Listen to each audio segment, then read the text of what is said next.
देख रहे हैं मातृभूमि। मैं आपके साथ शोभना यादव। मातृभूमि में आज बात करेंगे बुलडोजर की, जो देश की सियासत में एक नया हथियार बनाया हुआ है। क्या दिल्ली के जहांगीरपुरी में चले एमसीडी के बुलडोजर का अगला टारगेट शाहीन बाग है?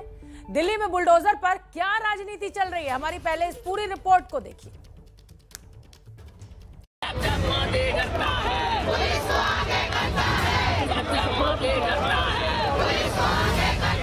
सुप्रीम कोर्ट के दखल के बाद जहांगीरपुरी में भले ही एमसीडी का बुलडोजर थम गया हो, लेकिन दिल्ली में बुलडोजर पर सियासी घमासान तेज है। दिल्ली में अतिक्रमण को हटाने के लिए एमसीडी सर्वे करा रही है और अवैध निर्माणों की शिनाख्त कर बुलडोजर चलाने का दावा कर रही है। तो वहीं दूसरी तरफ बीजेपी की बुलडोजर पॉलिटिक्स को रोकने के लिए आज आम आदमी पार्टी ने दिल्ली में बीजेपी मुख्यालय के बाहर प्रदर्शन किया। आम आदमी पार्टी दावा कर रही है कि आने वाले एमसीडी चुनाव में हार के डर से बीजेपी बुलडोजर का हथकंडा अपना रही है। 15 साल से भ्रष्टाचार करके जिस पार्टी का पेट नहीं भरा, अब पूरे दिल्ली में बुलडोजर के नाम पर वसूली का धंधा चला रही है। मतलब जाते जाते भी वसूली करना है। मुझे लगता है कि ये दिल्ली के लिए दुर्भाग्यपूर्ण है। बुलडोजर चला होता तो अतिक्रमण नहीं होता। पहले पैसा खाए अतिक्रमण कराने के लिए, और अब बुलडोजर का डर दिखा करके फिर पैसा खाने का अभियान चल रहा है। 15 साल से भारतीय जनता पार्टी दिल्ली के अंदर है। पैसे लेके पहले तो गलत घर बनने दिया, अब उन्हीं घर को तोड़ रहे हैं। आज अगर एमसीडी चाले तो दिल्ली के अंदर हर घर के अंदर कोई ना कोई कमी निकाल देंगे। 15 साल से भारतीय जनता पार्टी बीजेपी में है। आज ये चुनाव बुरी तरह से हार रहे, इसलिए चुनाव इन्होंने टाल दिया। लेकिन दूसरी तरफ बीजेपी के जो तेवर दिख रहे हैं, उससे लग नहीं रहा कि दिल्ली में एमसीडी का बुलडोजर अभी थमेगा। तो लोगों को इनको हिंदी भी नहीं आती है, हमारी भाषा भी नहीं समझ रहे हैं। इनको इलीगल तरीके से बसाया जा रहा है, इनको बिजली पानी की सुविधाएं दी जा रही है, इनको खाना दिया जा रहा है। तो देखिए किस तरह की मानसिकता के लोग यहाँ पर, किस तरह दिल्ली को आबो हवा उनको बर्बाद करने में लोग लगे हुए हैं। जैसी बातें चल रही हैं कि बुलडोजर भी चलाया जा सकता है, क्या अगर बुलडोजर चलाने की जरूरत पड़ेगी तो बुलडोजर चलाएंगे, मैंने पहले बोला आपको। बट इस पे बुलडोजर चलाने की जरूरत नहीं, हो सकता है ये वैसे ही हट जाए। अगर नहीं हटेंगे तो बुलडोजर चलाएंगे। और दिल्ली में एमसीडी के बुलडोजर प्लान में शाहीन बाग भी शामिल है, जिसकी पहचान सीए और एनआरसी के विरोध प्रदर्शनों की रही है। शाहीन बाग के इस इलाके में जब एबीपी न्यूज संवाददाता मदिया खान पहुंची तो अतिक्रमण को लेकर तस्वीर कुछ ऐसी दिखी। शाहीन बाग के सामने यही वो सड़क है जो सीधे नोएडा को दिल्ली से जोड़ती है। इस पूरी रोड पर कई आउटलेट और शोरूम्स हैं और दुकानों के बाहर कई जगह अतिक्रमण साफ नजर आता है। एनक्रोचमेंट तो जहाँ भी दिल्ली में जहाँ पर भी हटना चाहिए, इससे लोगों को बहुत ज़्यादा परेशानी होती है, रास्ते तंग होते हैं। लेकिन जो लोगों में एक खौफ का माहौल है कि पता नहीं बिल्डिंगें टूटेंगी, ये सब एक पॉलिटिकल इशू है। तो आपकी दुकान में भी ये बाहर लगा हुआ है, दुकान के ऐसे ही लगा आ रहा है, ये अभी रख के अंदर जा रहा है। ये मुझे ये बताइए, इस कचरे और रोड के साथ साथ ये जो रोड पे आगे दुकान बढ़ा रखी है, पहले आप इसका करवाओ ना मैम। इसका तो देखो, ये रोड देखो कितने कचरे है। ये देखो कब से कचरा है यहाँ पे। नहीं आता एमसीडी क्या साफ करने? एमसीडी का ये देखो ना, पोस्टर कितने सारे हैं। दुकानों का बताइए, जो दुकानें जो नहीं दिखाओगे, दुकानों को छोड़ो। इसके बाद एबीपी न्यूज संवाददाता मदिया खान शाहीन बाग के भीतर दाखिल हुई, जहां 40 फुटा रोड के नाम से मशहूर लेन है। कहने को तो ये 40 फीट चौड़ी सड़क है, लेकिन जैसे जैसे भीतर जाएंगे ये लेन छोटी होती जाती है। रेस्टोरेंट से दुकानों तक सबने सड़क की दहलीज को अपना बना रखा है। शाहीन बाग का इलाका है। तस्वीरें इस इलाके की मैं दिखा देती हूँ। ये लाइन से दुकानें हैं जो यहाँ के लोग बता रहे हैं तकरीबन 30 सालों से यहाँ पर मौजूद हैं। यहाँ पर आप देख सकते हैं जो दुकानें हैं कितनी दूर हैं, और उसके आगे ये पूरा जो लोग हैं उन्होंने अपना सामान रख रखा है। खाली रोड बने तो चले, हम तो खाली करने को राजी हैं। रोड हम तो खाली करते हैं, रोड चले तो कुछ चलता ही नहीं है। माल आगे किसी वजह से, बाकी अंदर रहता है। ये हद में रहता है। कौन सी हद में रहता है? दुकान के अंदर? दुकान के अंदर।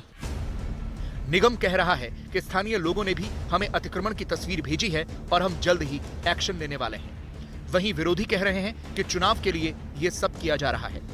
जब आदमी के पास कोई चारा नहीं होता है तो बौखलाहट में कुछ उलूल जुलूल काम करते हैं। मुझे लगता है कि भाजपा को खुद नहीं पता कि अब एमसीडी चुनाव जीतने के लिए हम क्या करें।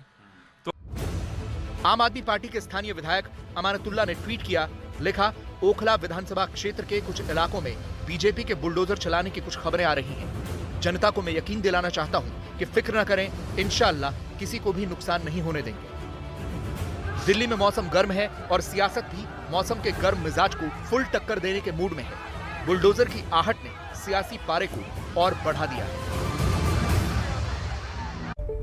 तो जो बुलडोजर उत्तर प्रदेश की सियासत में हावी रहा, योगी आदित्यनाथ की सरकार बनी उसी बुलडोजर के मुद्दे पर मध्य प्रदेश पहुंचा और मध्य प्रदेश से अब वो देश की राजधानी दिल्ली पहुंच चुका है। तो अब ये बुलडोजर वाली जो सियासत है, इसी मुद्दे पर बात करने के लिए हमारे साथ जुड़ रहे हैं बीजेपी प्रवक्ता राजीव जेटली जी और आम आदमी पार्टी के प्रवक्ता कुलदीप कुमार। आप दोनों का ही बहुत बहुत स्वागत। कुलदीप कुमार जी, आपसे शुरुआत करूंगी। बुलडोजर में आपको सियासत क्यों नजर आ रही है और क्या डर आप देख रहे हैं बीजेपी के लिए कि वो डर के मारे बुलडोजर चला रहे हैं?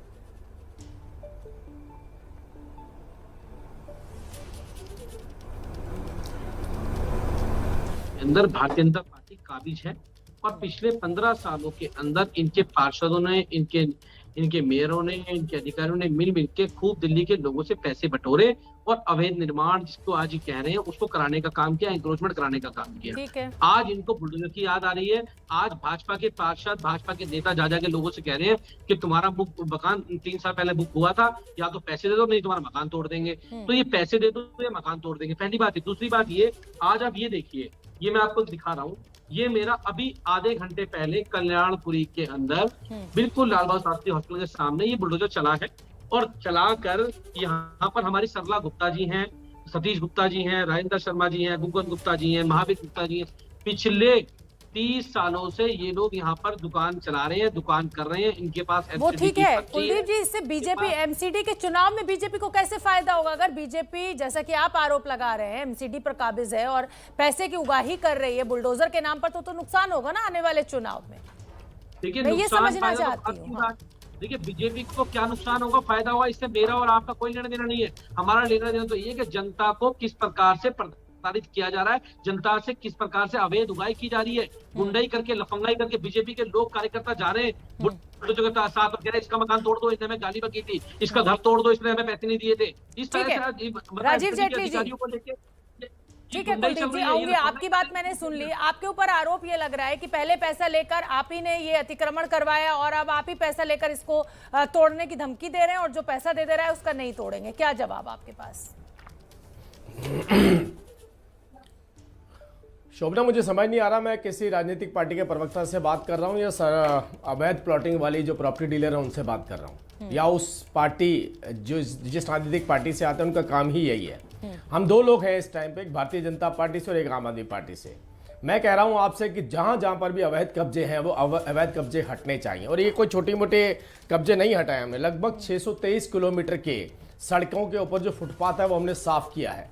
अगर मैं उसको कैटेगराइज भी कर दूं, वेस्ट से वेस्ट जोन में 66 किलोमीटर और नजफगढ़ में 162 किलोमीटर, साउथ जोन में 288 किलोमीटर और सेंट्रल जोन में 104 किलोमीटर, ये सभी जोन सी सफाई करी है वो भारतीय जनता पार्टी की पार्टी में के नेतृत्व में जो हमारी एमसीडी है, हमारी जो म्युनिसिपल कॉर्पोरेशन है, उसने करी है। अब दूसरी तरफ आम आदमी पार्टी है। आम आदमी पार्टी कहती है हम किसी भी कब्जे को हटने नहीं देंगे, हम वहां पर जो है सड़क के ऊपर अतिक्रमण करवाएंगे, हम सरकारी संपत्ति पे अवैध कब्जे करवाएंगे, राजीव जेटली, ये बना कैसे? इलीगल काम होते हैं वो करवाएंगे, अवैध धंधे करवाएंगे। एक मिनट, पहले तो सवाल मेरा ये है आपसे कि अतिक्रमण हुआ कैसे? जब आप जहांगीरपुरी भी पहुंचे तो वहां पे लगभग 15 साल से वो अतिक्रमण वहां मौजूद था, वो जूस की दुकानें, वो फुटपाथ पे बना हुआ अतिक्रमण, वो सब कुछ वहां मौजूद था। अचानक आपको याद आया। मेरा सवाल, ये अतिक्रमण हटाइए, ये स्वागत योग्य है, बहुत अच्छी बात है, सरकारी जमीन है, उस पर कोई कंस्ट्रक्शन होना भी नहीं चाहिए, लेकिन ये अतिक्रमण हुआ कैसे? आप ही तो काबिज थे ना सत्ता में, एमसीडी में तो आप ही थे, तो ये कैसे हो गया? म्युनिसिपल कॉर्पोरेशन के अंदर एक डिपार्टमेंट होता है, उसको हिंदी में तोड़फोड़ डिपार्टमेंट कहा जाता है, जिसका काम डेमोलेशन होता है, जहां पर भी अतिक्रमण होता है। और अतिक्रमण ऐसा नहीं कि अगर आप आज हटा देते हैं तो कल नहीं हो सकता।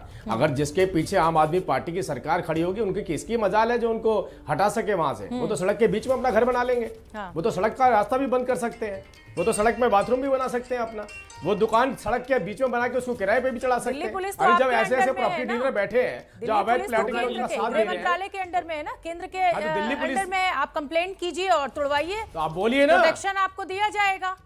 जिम्मेदारी से पल्ला नहीं झाड़ा जा सकता राजीव जेटली। अगर सत्ता और आम आदमी पार्टी कोई गलत काम कर रही है तो आप हटवाइए उसको। आप, मैं टाइमिंग पर सवाल उठा रही हूँ कि ये अचानक 15 साल बाद कैसे आपको याद आया, मैं ये पूछ रही हूँ आपसे। नहीं, ये 15 साल नहीं। आप एक काम करिए शोभना जी, म्युनिसिपल कॉर्पोरेशन की वेबसाइट है, उस वेबसाइट के ऊपर जाइए, डिटेल निकलवाइए, डेमोलिशन ड्राइव कब कब चली, कहाँ चली और कितनी जगहों पे चली। अब यहाँ इशू, यहाँ डेमोलिशन नहीं हो रहा है, ये तो कोई शर्मा जी, वर्मा जी, यादव जी, जाखड़ साहब, राजीव जेटली, इनका घर टूट जाए तो इनको परवाह थोड़ी है।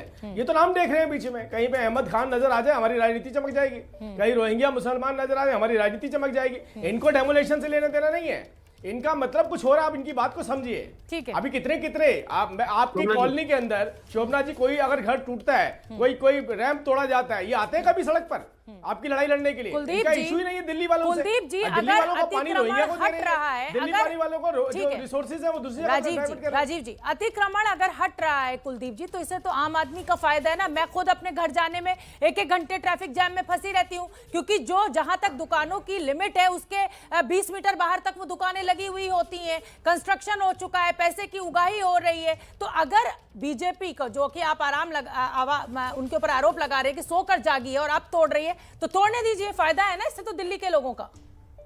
शोभना जी, इनकी मंशा इंक्रोचमेंट हटाना नहीं है, इनकी मंशा अवैध उगाही करना है, पैसे कमाना है, लोगों को परेशान करना है, प्रताड़ित करना है। इनकी मंशा केवल इतनी है और बड़ी स्पष्ट। अरे तो लोग जवाब दे देंगे ना कुलदीप जी, अगर ये पैसे उगाही कर रहे हैं तो लोग जवाब दे देंगे चुनाव में।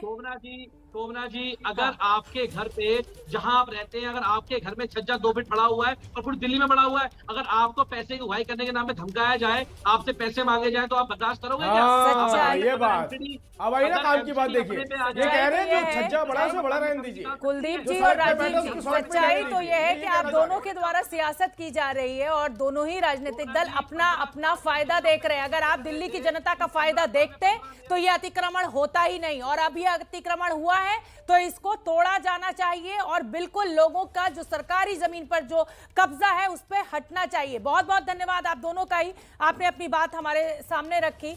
और अब आगे बढ़ेंगे मातृभूमि में, और इस समय एक बड़ी खबर आ रही है, वो बता दें जम्मू कश्मीर के पुलवामा से, जहां मित्री गांव इलाके में सुरक्षा बलों और आतंकियों के बीच एनकाउंटर शुरू हुआ है। दोनों ही तरफ से जबरदस्त फायरिंग की जा रही है। सुरक्षा बलों ने 2-3 आतंकवादियों को घेरा हुआ है, जैसे की जानकारी हमें मिल रही है। इस एनकाउंटर पर जैसे ही कोई अपडेट मिलेगा हम फौरन आप तक पहुंचाएंगे। फिलहाल का अपडेट यह है कि सुरक्षा बलों ने 2 से 3 आतंकी हैं उनको घेरा हुआ है। दोनों ही तरफ से जमकर फायरिंग चल रही है। पुलवामा का मित्री ग्राम इलाका है जहां पर इन आतंकवादियों को घेरा गया है और एनकाउंटर शुरू हो चुका है। बीजेपी के राष्ट्रीय प्रवक्ता संबित पात्रा का कहना है कि ये वही लोग हैं जो मोदी सरकार बनने के बाद से लोगों को गुमराह कर रहे हैं, अविश्वास का माहौल बनाने की कोशिश कर रहे हैं। हम आपको बता दें कि दिल्ली के पूर्व लेफ्टिनेंट गवर्नर नजीब जंग, पूर्व राष्ट्रीय सुरक्षा सलाहकार शिवशंकर मेनन समेत देश के 108 पूर्व नौकरशाहों ने प्रधानमंत्री मोदी को चिट्ठी लिखकर कहा है कि देश में नफरत की राजनीति हो रही है, बीजेपी शासित राज्यों में अल्पसंख्यकों के प्रति नफरत फैलाई जा रही है। तो उसका जवाब संबित पात्रा ने दिया है। ये वही समूह है नौकरशाहों का जो हमेशा उसी प्रकार की चिट्ठी लिखते हैं और उसी प्रकार के एजेंडा को देश में सेट करना चाहते हैं। जिस प्रकार की नकारात्मकता के साथ ये चिट्ठियां लिखी जाती हैं, कहीं ना कहीं इसके पीछे एक एजेंडा है। तो हमारा सिर्फ इतना कहना है, चिट्ठी लिखने से पहले सभी विषयों की सत्यता को, सभी विषयों के तथ्य को जानकारी में रखनी चाहिए। और विगत कई वर्षों से, जब से मोदी जी की सरकार रही है, हमने देखा है ये वही समूह है जो इसी प्रकार के चिट्ठी को लिख करके एक मिस इन्फॉर्मेशन का वातावरण, एक भ्रम के वातावरण को देश में सृजित करने का प्रयास कर रहे हैं। बीजेपी के प्रवक्ता संबित पात्रा कह रहे हैं कि एक एजेंडा चलाया जा रहा है। बिल्कुल ठीक बात है, लेकिन अगर प्रधानमंत्री को कोई चिट्ठी लिखी गई है, किसी भी नागरिक ने अगर अपना कोई कंसर्न शो किया है, तो जाहिर सी बात पे है कि उस पर प्रधानमंत्री जरूर ध्यान देंगे और जरूर इसको संज्ञान में लिया जाएगा किस तरीके की शिकायत क्यों हुई। प्रेम का प्रतीक ताजमहल एक बार फिर विवादों में है। इस बार ताजमहल परिसर में भगवा एंट्री को लेकर विवाद छिड़ा हुआ है। भगवा कपड़ों में एक संत को एंट्री देने से रोकने और एबीपी न्यूज पर खबर दिखाए जाने के बाद ताजमहल की देखरेख करने वाली संस्था एएसआई को माफी मांगनी पड़ी है। क्या है ये पूरा मामला, हमारी ये रिपोर्ट देखिए। भगवा को अंदर नहीं जाने देंगे, अब आप ये ब्रह्मदंड लिए हैं। केवल इसलिए रोक दिया जा रहा है कि हम भगवा पहने हुए हैं या हम राधे राधे का दुपट्टा लिए हुए हैं। धरने पे बैठेंगे, दर्शन करने तो आए हैं महाशिवा लेके। ये भी ताजमहल देखने से रोका गया था सिर्फ इस कारण कि मैंने केसरिया वस्त्र धारण कर रखे थे और राधे राधे नाम का दुपट्टा मैंने अपने गले में डाल रखा था।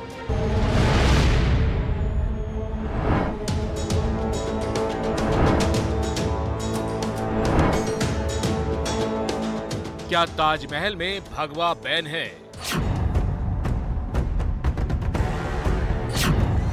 ये सवाल इन तस्वीरों के बाद सामने आया है। भगवा पहने ये व्यक्ति जगत गुरु परमहंसाचार्य हैं। ये दुनिया भर में मशहूर ताजमहल के बाहर की तस्वीरें हैं, जहां परमहंसाचार्य भगवा दंड के साथ खड़े हैं। आचार्य परमहंसाचार्य का आरोप है कि टिकट खरीदने के बावजूद भगवा परिधान की वजह से उन्हें ताजमहल परिसर में एंट्री नहीं मिली। हमारे साथ हमारे शिष्य थे 3-4 और टिकट लेने के बाद जाने लगे तो वहाँ से जो चेक करते थे वो दौड़ करके आए, बोले स्वामी जी ये कलर आपका जो है ना ये इसकी नो एंट्री है। हमने कहा कौन सा कलर? बोले भगवा कलर, और ये जो आप लिए हैं हमने कहा ये धर्मदंड है, इसको कहीं नहीं, ये शंकराचार्यों का जगत गुरुओं का धर्मदंड कहीं नहीं रोका जाता है। और इसको आप जो है अगर कोई संशय है तो आप चेक कर लीजिए। बोले नहीं हम पूछ के आते हैं। पूछ के आए तो उन्होंने साफ मना कर दिया कि आप नहीं जा सकते हैं। फिर मैं वापस चले आया। एबीपी न्यूज ने जब इस पूरे विवाद पर पुरातत्व विभाग से बात की तो सुपरिंटेंडेंट आर.के. पटेल ने ताजमहल में नो एंट्री की वजह धर्मदंड बताया। स्वामी जी का 3 स्टाफ के साथ इंटरेक्शन हुआ है, 2 MTS स्टाफ है और 1 सिक्योरिटी का स्टाफ है, जिसमें उन्होंने बाबा से अनुरोध किया कि उनके पास जो वो दंड है या तो उस दंड को वो क्लॉक रूम में रख दें या उनके पास छोड़ दें या कहीं बाहर उचित स्थान पर रख दें। ताजमहल भ्रमण के बाद जाते समय वो अपना दंड ले जाएंगे। तात्पर्य ये है कि वस्त्र पे कोई आपत्ति नहीं की गई, क्योंकि सिर्फ दंड को रखने की बात कही गई थी। जब एबीपी न्यूज पर एएसआई के सुपरिंटेंडेंट नो एंट्री की वजह धर्मदंड बता रहे थे, उसी वक्त जगत गुरु परमहंसाचार्य भी एबीपी न्यूज पर लाइव थे। उन्होंने मौके पर ही धर्मदंड पर हुए कंफ्यूजन को दूर किया। ये धर्मदंड है, आप देख लीजिए, सब लोग देख लें। इसमें जो है किसी तरह के लोहे का इस्तेमाल नहीं किया गया है, न किसी अन्य धातु का इस्तेमाल किया गया है। सिर्फ ये बांस का है और जिस तरह से मूर्ति की प्राण प्रतिष्ठा होती है उसी तरह से धर्मदंड की भी प्राण प्रतिष्ठा हम लोग करते हैं, अनुष्ठान करते हैं, और ये सिर्फ जो है धर्म रक्षा के लिए हम लोग रखते हैं। इसमें संतों को दंड जो है दंड जो है, जो भी किसी भी शंकराचार्य धर्म गुरु अगर धर्मदंड लेके जाते हैं तो अगर उनका धर्मदंड रोका जाता है तो ये एक प्रकार से सनातन संस्कृति का अपमान है, भगवा का अपमान है। ये देख लीजिए सर, मैं दिखा रहा हूं, इसमें कहीं भी लोहे का ना इस्तेमाल है। ये देख लीजिए लाठी है, ये जिस तरह से बांस का ही है। इसको हम लोग जो है अनुष्ठान करके बकायदा पूजा पाठ करके और इसको हम लोग रखते हैं। ये देख लीजिए कहीं भी किसी भी धातु का इसमें इस्तेमाल नहीं किया गया है, न कहीं लोहा है, जबकि वहां से ये सूचना दी गई थी कि वो लोहे का लेके जा रहे थे। धर्मदंड पर जब संत जगत गुरु परमहंसाचार्य ने तस्वीर साफ की तो पुरातत्व विभाग ने तुरंत माफी मांगी। कोई भी व्यक्ति, चाहे वो महंत जी हो, आप हो या कोई भी व्यक्ति होता है, ताजमहल या किसी भी स्मारक पर जाता है, किसी भी रूप में हमारी किसी भी सर्विसेज के कारण या किसी स्टाफ के बिहेवियर के कारण किसी भी रूप में शारीरिक मानसिक किसी भी रूप में आहत होता है तो उसके लिए मैं जिम्मेदार हूँ, मेरी जिम्मेदारी बनती है। मैं तब भी माफी मांगूंगा, अभी भी माफी मांगूंगा। धर्मदंड को लेकर मचे बवाल के बीच एबीपी न्यूज ने जानने की कोशिश की कि ताजमहल परिसर में क्या क्या बैन है। हथियार, गोला बारूद, स्मोकिंग, तंबाकू, आग वाले सामान, शराब, हेडफोन, चाकू, वायर, मोबाइल चार्जर और कैमरा छोड़कर इलेक्ट्रिक सामान पर ताजमहल परिसर में पाबंदी है। संत जगत गुरु परमहंसाचार्य और पुरातत्व विभाग के बीच एबीपी न्यूज पर विवाद सुलझा तो दूसरी तरफ आगरा में आज भगवा चोला में संत के अनुयायी ताजमहल परिसर में पहुंचे और नो एंट्री की स्थिति में धरने का ऐलान भी कर दिया। उम्मीद तो होनी है, क्योंकि भगवा से सरकार भगवाधारी है, अगर नहीं होगी तो हम धरने पे बैठेंगे। दर्शन करने तो आए हैं महाशिवा लेके, और ये हमारा शिवालय है, इसके लिए दर्शन तो करने आए हैं। लेकिन आज की तस्वीर कल से अलग थी। भगवाधारी चोला पहने संत परमहंसाचार्य के समर्थकों ने आगरा में ताजमहल के दर्शन किए और ताजमहल को नई उपमा भी दे दी। कल क्यों रोका गया ये मेरी जानकारी में नहीं है, लेकिन इतना जरूर है कि हमें किसी ने नहीं रोका और बड़े प्यार से अंदर तेजो महल के हमने दर्शन किए, पूरा घुमाया। CI साहब की यहाँ ताजमहल, तेजो महल है, ये तो तेजो महल है, और जो ताजमहल मानता है वो मानने दो, इससे मुझे कोई मान्यताओं में तो ताजमहल नहीं, तेजो महल है। आप इसकी खुदाई भी करवाओगे तो पता चलेगा इसमें क्या है। ये पहली बार नहीं है जब ताजमहल पर विवाद का साया आया हो। इससे पहले भी नाम बदलने से लेकर ताजमहल की जगह मंदिर होने के दावे किए गए हैं। तो चलिए आगे बढ़ते हैं और बात प्रधानमंत्री नरेंद्र मोदी से जुड़ी हुई खबर की कर लेते हैं। उज्जैन में बन रहे महाकाल कॉरिडोर का जून के महीने में प्रधानमंत्री मोदी उद्घाटन करेंगे। ये प्रोजेक्ट लगभग 750 करोड़ का है। मंदिर का परिसर जो अभी 2 हेक्टेयर का है वो बढ़कर 20 हेक्टेयर का होने वाला है। इसका पहला चरण जो कि 350 करोड़ का है उसका नाम लगभग तय भी किया जा चुका है। काम भी लगभग पूरा कर लिया गया है। प्रधानमंत्री जून के प्रथम या दूसरे सप्ताह में इसका उद्घाटन करेंगे। प्रधानमंत्री मोदी महाकाल कॉरिडोर का उद्घाटन करेंगे। उद्धव ठाकरे का कहना है कि महाराष्ट्र सबसे ज्यादा टैक्स देने वाला राज्य है, लेकिन आर्थिक मोर्चे पर महाराष्ट्र के साथ केंद्र सरकार भेदभाव कर रही है। 26,500 करोड़ रुपए का जीएसटी केंद्र सरकार के ऊपर बकाया है जो अभी तक नहीं मिला है। साथ ही उद्धव ठाकरे ने यह भी कहा कि केंद्र सरकार का सभी राज्यों के प्रति एक जैसा बर्ताव होना चाहिए। तो प्रधानमंत्री नरेंद्र मोदी ने पेट्रोल के ऊपर वैट कम करने की अपील की ताकि आम जनता को राहत मिल सके। इसी पर महाराष्ट्र के मुख्यमंत्री उद्धव ठाकरे सामने आए और उन्होंने कहा कि 26,500 करोड़ का जीएसटी बकाया है केंद्र पर, वो अभी तक नहीं मिला। प्रधानमंत्री मोदी ने कोरोना पर हुई मुख्यमंत्रियों की बैठक में पेट्रोल पर वैट घटाने को लेकर क्या कुछ कहा था, पहले वो आपको सुनवा देते हैं। पर पेट्रोल डीजल की बढ़ती कीमत का बोझ कम करने के लिए केंद्र सरकार ने एक्साइज ड्यूटी में कमी की थी। पिछले नवंबर महीने में कम की थी। केंद्र सरकार ने राज्यों से भी आग्रह किया था कि वो अपने यहां टैक्स कम करें और ये बेनिफिट नागरिकों को ट्रांसफर करें।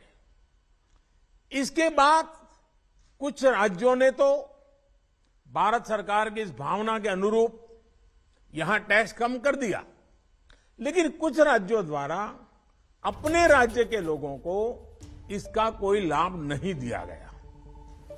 इस वजह से पेट्रोल डीजल की कीमतें इन राज्यों में अब भी दूसरों के मुकाबले कहीं ज्यादा है। तो प्रधानमंत्री ने सभी राज्यों के मुख्यमंत्रियों से ये अपील की कि वैट कम करें, लेकिन महाराष्ट्र के मुख्यमंत्री उद्धव ठाकरे के सुर बदल गए इस बात को सुनकर।